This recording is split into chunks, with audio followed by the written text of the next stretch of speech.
पुणे शहरामध्ये शिक्षणासाठी मोठ्या प्रमाणावर महाराष्ट्रातल्या वेगवेगळ्या जिल्ह्यातून आणि देशाच्या अन्य प्रांतातून आणि आता खरं म्हणजे विदेशातूनही मोठ्या संख्येने विद्यार्थी यायला लागल्यामुळे हा एक मोठी समस्या निर्माण होत चालली आहे। मध्यंतरी घडलेल्या घटनेमुळे सगळेच जण हादरले आणि मोठ्या प्रमाणात कारवाया सुरू झाल्या। आता अशा प्रकारच्या घटना घडल्यानंतर प्रिकॉशन म्हणून तर अनेकांची लायसन्सेस सस्पेंड करणं, रात्री 11 नंतर अशा प्रकारच्या पबमध्ये ती बंद शटर डाऊन अशा प्रकारच्या काही ॲक्शन सुरू आहेत। आणि मग मला असं वाटतं की आजची घटनासुद्धा तितकी सिरियस आहे आणि प्रशासन त्याची दखल घेईल, ज्या पबमध्ये चाललं आहे त्याच्यावर कारवाई करेल। आणि जो एक कॅम्पेन चालला होता की सगळ्या पबचे लायसन्स चेक करा, त्यांची एक नियमावली तयार करा, ते सगळं अधिक सिरियसली अधिक स्पीडीली होईल। दादा आतापर्यंत असे आरोप होत आहेत धंगेकरकडून आणि सुषमाताईंकडून की हे खाते पैसे मंत्र्यांना जातात आणि म्हणूनच अशा पद्धतीने या पब्समध्ये हे सगळं चालतं। लोकशाहीमध्ये आपल्याला काही बोलायला परवानगी आहे, त्यामुळे त्या दोघांनी काय म्हणायचं हा माझा विषय नाही। अशा प्रकारचं चौकशीतून सुद्धा लक्षात आलं तर त्याच्यावरही म्हणजे आपल्या देशातली लोकशाही, आपला समाज हे इतके जागृत आहेत की असं काही आढळलं त्याच्यावरही कारवाई।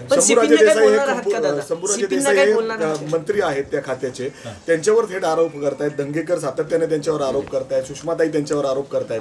आपण गेले काही वर्ष म्हणजे 6 महिने बघतोय की ड्रग्ज किती मोठ्या प्रमाणात। एखाद्या खात्याचा मंत्री महाराष्ट्रातल्या 12.5 कोटी लोकसंख्या असणाऱ्या महाराष्ट्राचा मंत्री असतो, त्यातून अशा प्रकारच्या प्रत्येक घटनेमध्ये त्याची डायरेक्ट इन्व्हॉल्वमेंट लक्षात न येता आरोप करणंही चुकीचं आहे। पण आरोप करण्याचं स्वातंत्र्य सगळ्यांना आहे लोकशाहीमध्ये, पण मग आरोप केलेत ना तर मग आता तशा प्रकारचे पुरावे द्या।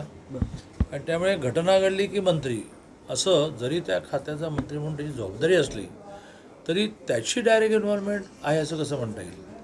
आणि त्यामुळे आरोप करण्याला आरोप करण्याचं स्वातंत्र्य आहे, त्याची योग्य ती चौकशी होईल। पालकमंत्री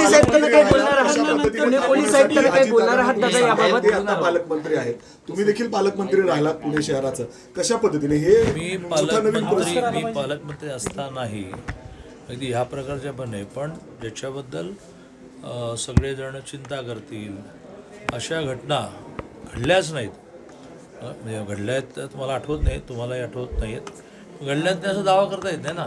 पुण्याची लोकसंख्या एक काळ 14 लाख होती, ती करता 70 लाख झाली।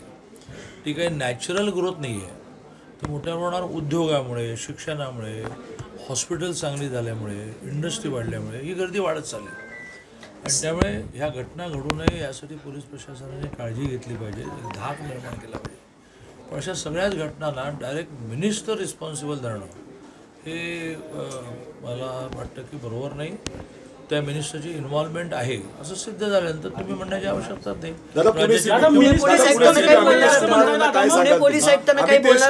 कुमार यांना काय सांगाल जे पुण्याचे मध्यंतरी देशाचे राज्यमंत्री मुरलीधर मोहोळ हे मंत्री होण्यापूर्वी त्यांच्या नेतृत्वाखाली एक शिष्टमंडळ CP महोदयांना भेटलं आणि आपण हा आग्रह धरला, घटना ज्या ज्या घडतात त्याची चौकशी करा, कारवाई करा, पण एकदा घटना घडू नये म्हणून सगळ्याची एक नियमावली तयार करा। त्या नियमावलीचा आम्ही पाठपुरावा करू, कारण त्या नियमावलीमध्ये पहिला नियम असा टाकायला लागेल की जसं सोलापूरमध्ये आहे, नॉट लिकर नॉट पब, सोलापुरातलं कुठलंच दुकान आईस्क्रीमचं सुद्धा रात्री 10 नंतर सुद्धा उघडं असू शकत नाही, इतकं तिथल्या CPने कडक कारवाई केली की नाही भाई जो भी खरीद नाही तो 10 बजे पहिले खरेदो। आणि त्यामुळे किराणा मालाचं दुकानसुद्धा सोलापुरात रात्री 10 नंतर उघडं नसतं। चला हे पुणं मोठं आहे, रात्री उशिरापर्यंत लोक ऑफिसमध्ये असतात, मग उशिरा खरेदीला बाहेर पडतात, 11 म्हणा, अगदी पबसारख्या ठिकाणी 11 आणि नॉर्मल स्टोर्सना 12 म्हणा, रात्रभर कसं काय चालू ठेवणार तुम्ही, हे काय बरोबर नाही। तर अशी नियमावली करण्यासाठी जे निवेदन दिलं आहे भारतीय जनता पार्टी त्याचा पाठपुरावा करू। दादा हे ड्रग्जसाठी काय सांगाल? ड्रग्ज एवढ्या मोठ्या प्रमाणात पुणे शहरात येत आहे अजून सुद्धा? नाही, पुणे शहरात काय, मुंबईत काय, कुठेही असलं ड्रग ही एक खूप भयानक गोष्ट आहे। पालकमंत्री असताना सगळ्या पोलीस अधिकाऱ्यांची बैठक घेऊन मी त्यांना असं म्हटलं होतं की बाकी गोष्टीसुद्धा होताच कामा नये, क्राईम होताच कामा नये, पण हा क्राईम जो आहे प्रामुख्याने ड्रग्ज आणि मुलींची छेडछाड या विषयात तुम्हाला जे लागेल ते मी नियोजनमधून आणि वेळप्रश्न सरकारमध्ये द्यायला तयार आहे. सगळ्या प्रकारचे ॲडव्हान्स इन्स्ट्रुमेंट खरेदी करा. जसं दामिनी पथक आपण सुरू केलं, जे मी कोल्हापूर जिल्ह्याचा पालकमंत्री असताना, विश्वास नांगरे पाटील राज्य असताना त्यांनी कल्पना मांडली की आपण दामिनी पथक सुरू केलं पाहिजे. मी मोठ्या प्रमाणात नियोजनमधून 2 व्हीलर आणि 4 व्हीलर दिल्या आणि कोल्हापूरमध्ये प्रामुख्याने महिला पोलीस, कारण प्रामुख्याने मुलींशी संबंधित विषय असतो. कोल्हापुरातल्या कॉलेजवर बसस्टॉपवर एक भयंकर दहशत निर्माण केली. मी पालकमंत्री असताना असं म्हटलं की ड्रग्ज तुम्ही बेअर करू नका, हे पाप तुम्ही आयुष्यात कुठेही भेटू शकणार नाही. तुम्ही त्याच्यातून पैसे घ्याल पण ही सगळी कीड तुमच्या घरात कधी आली कळणार नाही. ड्रग्ज हा खूप मोठा सिरियस विषय आहे. मोठमोठे देश, मोठमोठी राज्य ही याच्यातून रसातळाला गेली. पुणे शहरामध्ये शिक्षणासाठी मोठ्या प्रमाणावर महाराष्ट्रातल्या वेगवेगळ्या जिल्ह्यातून आणि देशाच्या अन्य प्रांतातून आणि आता खरं म्हणजे विदेशातूनही मोठ्या संख्येने विद्यार्थी यायला लागल्यामुळे हा एक मोठी समस्या निर्माण होत चालली आहे. मध्यंतरी घडलेल्या घटनेमुळे सगळेच जण हादरले आणि मोठ्या प्रमाणात कारवाया सुरू झाल्या.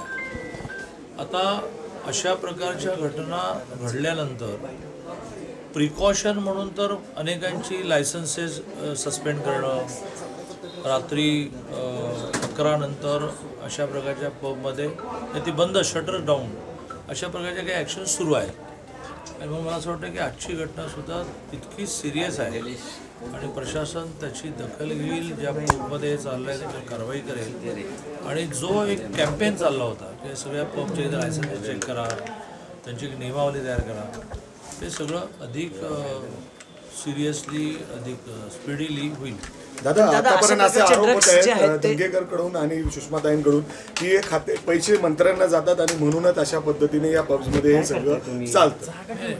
लोकशाहीमध्ये आपल्याला काही बोलायला परवानगी आहे, त्यामुळे त्या दोघांनी काय म्हणायचं हा काय माझा विषय नाही. अशा प्रकारचं चौकशीतून समजा लक्षात आलं तर त्याच्यावरही म्हणजे आपल्या देशातली लोकशाही, आपला समाज हे इतके जागृत आहेत की असं काही आढळलं त्याच्यावरही कारवाई. शंभूराजे देसाई हे मंत्री आहेत त्या खात्याचे, त्यांच्यावर थेट आरोप करतायत. दंगेकर सातत्याने त्यांच्यावर आरोप करतायत, सुषमाताई त्यांच्यावर आरोप करतायत. आपण गेले काही वर्ष म्हणजे 6 महिने बघतोय की ड्रग्ज किती मोठ्या प्रमाणात. एखाद्या खात्याचा मंत्री महाराष्ट्रातल्या 12.5 कोटी लोकसंख्या असणाऱ्या महाराष्ट्राचा मंत्री असतो. त्यातून अशा प्रकारच्या प्रत्येक घटनेमध्ये त्याची डायरेक्ट इन्व्हॉल्वमेंट लक्षात न येता आरोप करणंही चुकीचं आहे. पण आरोप करण्याचं स्वातंत्र्य सगळ्यांना आहे लोकशाहीमध्ये. पण मग आरोप केलेत ना तर मग आता तशा प्रकारचे पुरावे द्या. आणि त्यामुळे घटना घडली की मंत्री असं जरी त्या खात्याचा मंत्री म्हणून त्याची जबाबदारी असली तरी त्याची डायरेक्ट इन्व्हॉल्वमेंट आहे असं कसं म्हणता येईल. आणि त्यामुळे आरोप करण्याला आरोप करण्याचं स्वातंत्र्य आहे, त्याची योग्य ती चौकशी होईल. पालकमंत्री आहेत, तुम्ही देखील पालकमंत्री राहिलात पुणे शहराचं, कशा पद्धतीने हे मी पालकमंत्री असतानाही अगदी ह्या प्रकारच्या पण नाही, पण ज्याच्याबद्दल सगळेजण चिंता करतील अशा घटना घडल्याच नाहीत. म्हणजे घडल्या आहेत तर मला आठवत नाही, तुम्हालाही आठवत नाहीत. घडल्यात नाही असं दावा करता येत नाही ना. पुण्याची लोकसंख्या एक काळ 14 लाख होती, ती करता 70 लाख झाली. ती काही नॅचरल ग्रोथ नाही आहे. ती मोठ्या प्रमाणावर उद्योगामुळे, शिक्षणामुळे, हॉस्पिटल चांगली झाल्यामुळे, इंडस्ट्री वाढल्यामुळे ही गर्दी वाढत चालली. आणि त्यामुळे ह्या घटना घडू नये यासाठी पोलीस प्रशासनाने काळजी घेतली पाहिजे, धाक निर्माण केला पाहिजे. पण अशा सगळ्याच घटनांना डायरेक्ट मिनिस्टर रिस्पॉन्सिबल धरणं हे मला वाटतं की बरोबर नाही. त्या मिनिस्टरची इन्व्हॉल्वमेंट आहे असं सिद्ध झाल्यानंतर तुम्ही म्हणण्याची आवश्यकता नाही.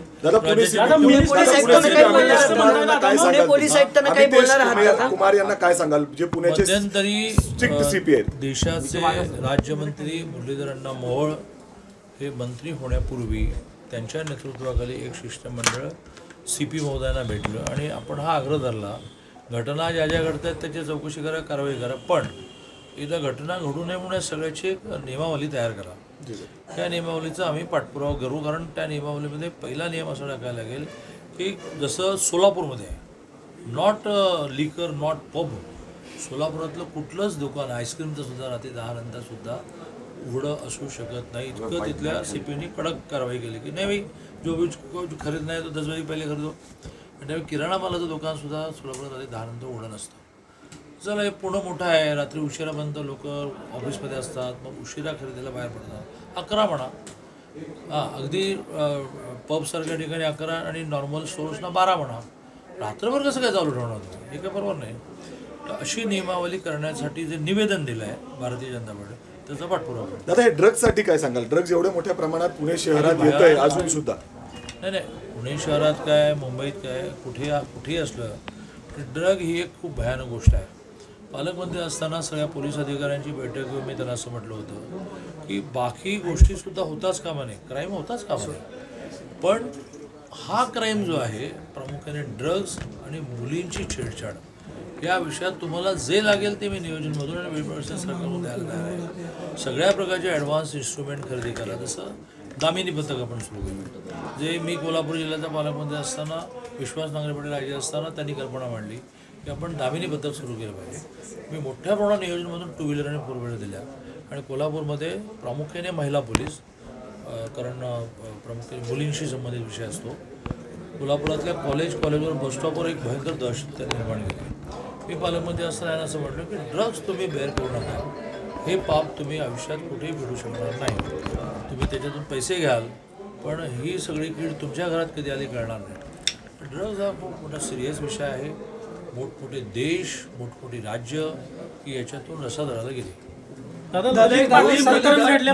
मी शंभूराजे देसाईंनाही बोलेन, मी देवेंद्रजींनाही बोलेन, मी मुख्यमंत्र्यांना बोलेन की पुणंच नाही तर अशी जी मोठी शहरं आहेत की जी आता कॉस्मोपॉलिटन झाली. हे कॉस्मोपॉलिटन म्हणजे अन्यप्रांतीय नाही, अन्य जिल्हे, त्या शहरातलं मूळ पॉप्युलेशन 10%, बाकी सगळं 90%. याला पर्याय काहीच नाही. उद्योग इथे उद्योग नोकऱ्या इथे मिळतात, लोक इथे येणार, शिक्षण मिळतं येणार. पण त्याच्याबरोबरीने हे जे अशा प्रकारचे पॉप्युलेशन ॲब्रप्टली वाढण्यामुळे होणाऱ्या समस्या लक्षात घेता कठोर नियमावली करावी लागेल. त्यात पब, दारूचं दुकान, म्हणजे अगदी हॉटेलमध्ये दिली जाणारी बियर नॉर्मली ते सगळ्याला 11 बस झालं. 11 वाजेपर्यंत करा आणि जा घरा घरी, आपल्या घरी जाऊन झोपा, हे म्हणावंच लागेल.